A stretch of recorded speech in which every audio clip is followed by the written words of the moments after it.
Hello everyone, today I'm going to be reviewing the Spider-Man Final Battle set. The set has 900 pieces for $110 in the United States. The set number is 76261, rated 10 and up. Minifigures have Tom Holland Spider-Man, Tobey Maguire Spider-Man, Andrew Garfield Spider-Man, Doctor Strange, MJ, Ned, Green Goblin, Electro, and Doc Ock. This set is definitely a little bit small for $110, but I definitely see the value, especially with some new pieces. Let's get into the time lapse.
Okay, here we have the finished model, and this finished model is very good. We have a few different accessories. We have the 3 Spider-Man heads, and then we have all of the web pieces in the bottom left corner.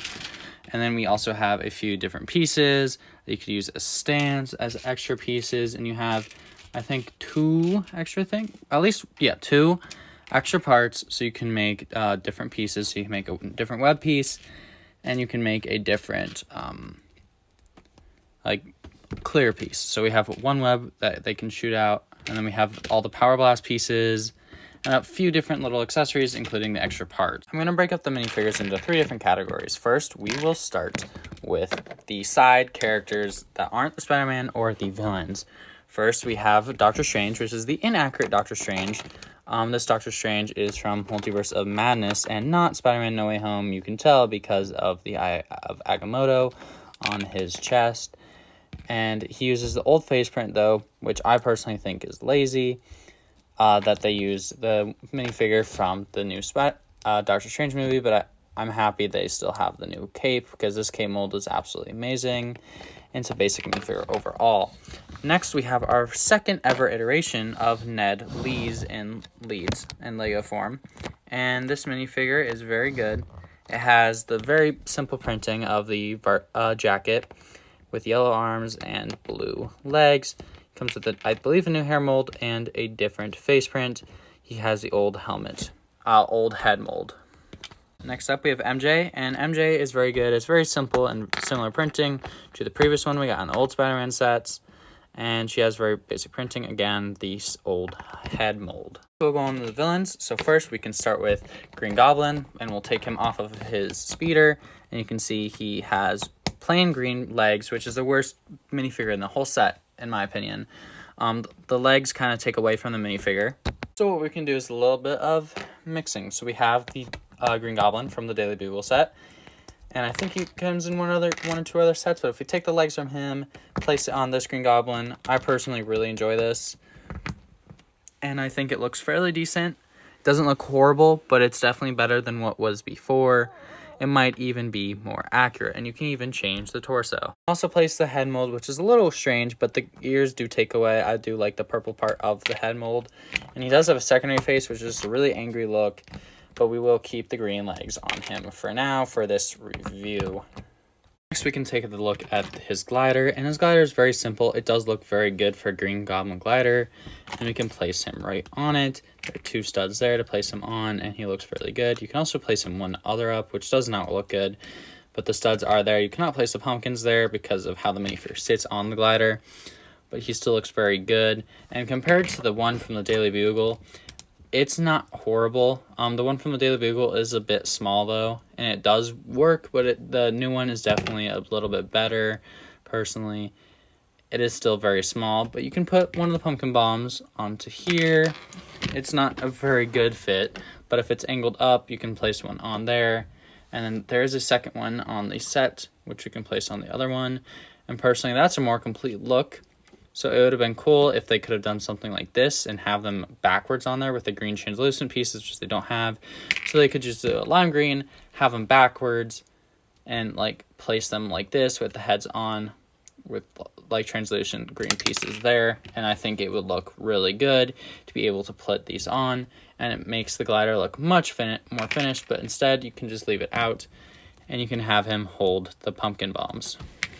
Next, we have Doc Ock, and this Doc Ock is the second or third iteration of this version of the Doc Ock from the Sam Raimi Spider-Man movies, and this one is fairly good. He has arms that can go all the way out to a straight point and even go backwards, and I personally like and enjoy these arms much more than the previous model did and from the Daily Bugle. I think these just look more complete and look better as arms themselves.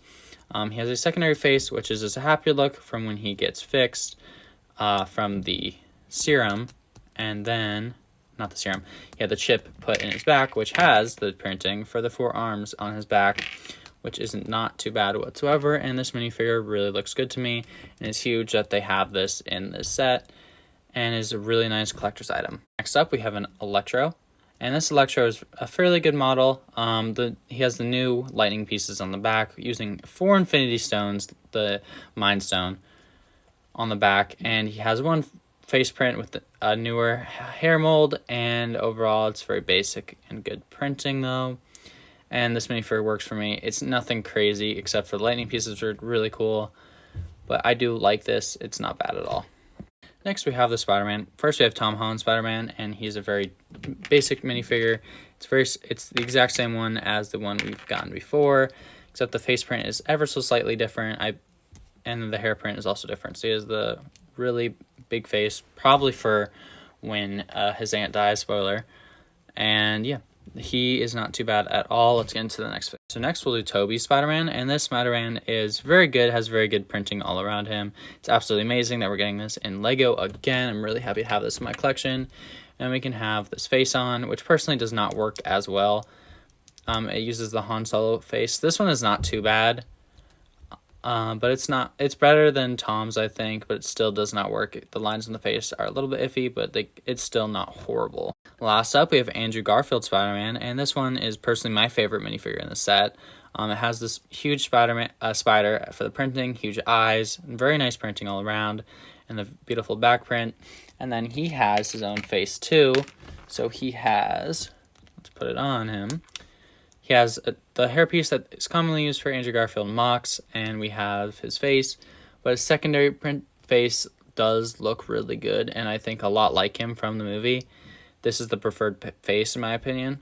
I wish they could have made the other one look like this a little bit more, but this does work very well. Next we can get to the build, and the main build is the head of the Statue of Liberty, and this is the copperized Statue of Liberty, or purified, I guess, Statue of Liberty head. And there's tons of little details all around. There's a spider web, there's 2 generators, there's brand new pieces that can hold up minifigures that are fairly stable and are connected by technicals.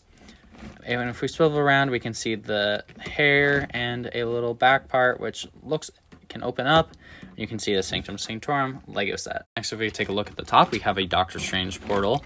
Another one, which is one down here and one up. And we have another one of the pieces, which we can take off and look at.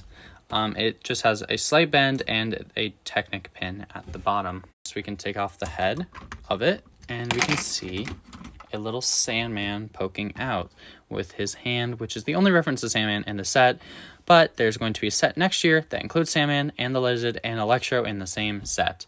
The set is supposed to be around $60 or $35 and have I believe only those 3 minifigures, probably one of the Spider-Man too, would not be surprised. And you can put Tobey Maguire Spider-Man inside of the head while he's trying to cure him, and you can just see him sitting in there. It's not too bad at all. It works fairly well. These parts do fold down, so you can fold all these down, which isn't an intended play feature, but it does work to get a minifigure out if you get one stuck inside. Next, we have the box, which they fight over for the entire movie, and it has stickers all the way around it, which is kind of annoying. And there's just tons of platforms that you can stand minifigures on, which I'll do right now. Before I do that, I wanted to mention one more thing. We have the serum for the Lizard right here.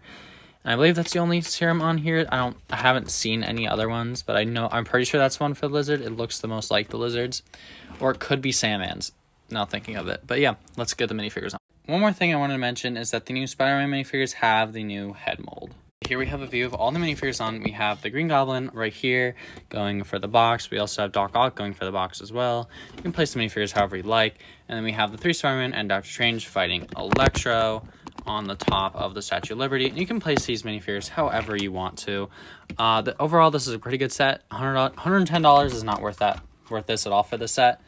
You could buy so many better sets for $110. You could buy the one really good one was the Inquisitor's Scythe, which you could buy for $100 with 4 really good minifigures, 3 of which are Inquisitors, and the build is absolutely amazing.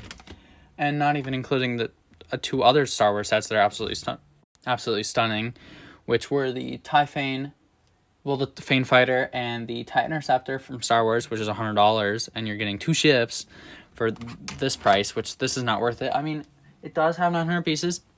$90 is, I think, a very fair price to pay for the set. I did see a few things that could make it jump a little bit. There's a few new pieces. There's these pieces, and then there's pieces for Electro, and then of course they have the Doctor Strange portal pieces, which are new, and the exclusive minifigures to this set, which they would easily bump the price up for. But this is absolutely worth it of a set if you could get it for cheaper, especially getting those 3 Spider-Man, which eventually will be very expensive if they don't make these Spider-Man anymore. We're talking about a decade down the line. These minifigures could be like $100 per. It's possible, but it's not as likely as we would have liked.